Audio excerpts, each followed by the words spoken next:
ગઈ તારીખ 12/7/2025 રોજ રાત્રિના સમયે અંજની ઇન્ડસ્ટ્રીયલ એરિયામાંથી એક શ્રીમાન વસોયા છે જે કતારગામ રહે છે અને પૈસાના કલેક્શનનું કામ કરે છે. એ 7,88,000 જેટલી રકમ કલેક્ટ કરી અને અંજલિ ઇન્ડસ્ટ્રીયલ એરિયામાંથી પસાર થતા હતા ત્યારે એમના પાછળ બેગનો એક થેલો લટકાવેલો હતો અને આમાં પૈસા લઈને જતા હતા. પાછળથી બે અજાણ્યા ઇસમો આવી આ થેલો એના ખંભા ઉપરથી ઝડપી ચીલ ઝડપ કરી અને ભાગી ગયેલા.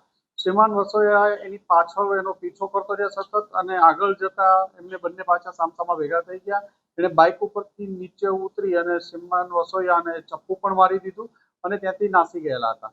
આ બાબતે ચપ્પુ મારી અને ગંભીર બનાવ બનેલો. ક્રાઇમ બ્રાન્ચની અલગ અલગ ટીમો લાગેલી હતી, જેમાં પીઆઈ કિરણ મોદી સાહેબ અને પીઆઈ આરઆઈ જાડેજા સાહેબની ટીમને બાતમી મળી હતી અને આ બાતમી આધારે પીએસઆઈ વિશાલ અને પીએસઆઈ ભાટી આ બંને આણંદ તારાપુર ખાતે જઈ અને સેફ ડે પોલીસને બાતમી મળી હતી કે આમાં આ માણસો સંડોવાયેલા છે. એ બાતમી આધારે ક્રાઇમ બ્રાન્ચની ટીમ 48 કલાક જેટલું સતત આણંદ જિલ્લાના તારાપુર તાલુકામાં રહેલી અને બંને જે શંકાસ્પદ ઇસમો હતા જસપાલ ઝાલા અને વિજય પરમાર આ બંનેને ઝડપી પડ્યા હતા. એમની પાસેથી લૂંટમાં ગયેલો મુદ્દામાલ 4 લાખ 4.5 લાખ જેટલો મુદ્દામાલ પણ મળી આવ્યો છે અને આ જે થેલામાં બીજા ક્રેડિટ કાર્ડ ડેબિટ કાર્ડ ને એ બધું હતું એ રેમ્બોના છરી એ પણ મળી આવ્યો છે. આ બંનેની ધરપકડ કરવામાં આવે છે. આગળની વધુ તપાસ માટે અમરોલી પોલીસ સ્ટેશનને આ લોકોને સોંપવામાં આવે છે. આરોપીઓ કઈ રીતે રેકી કરી હતી, કઈ રીતે જાણ હતી કે આ વ્યક્તિ પૈસા લે?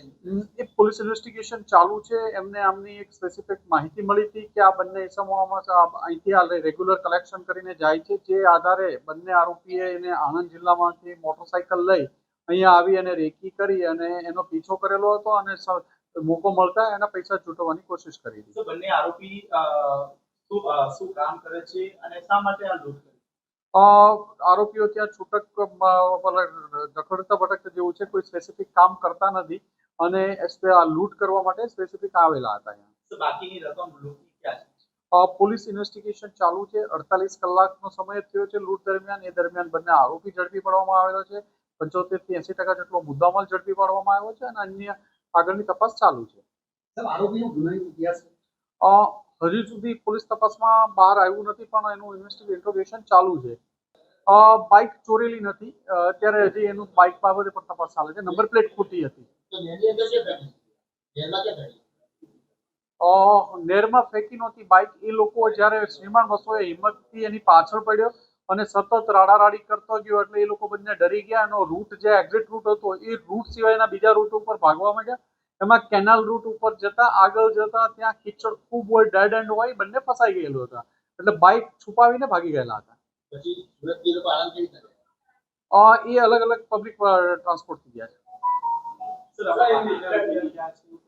ઇન્વેસ્ટિગેશન ચાલુ છે.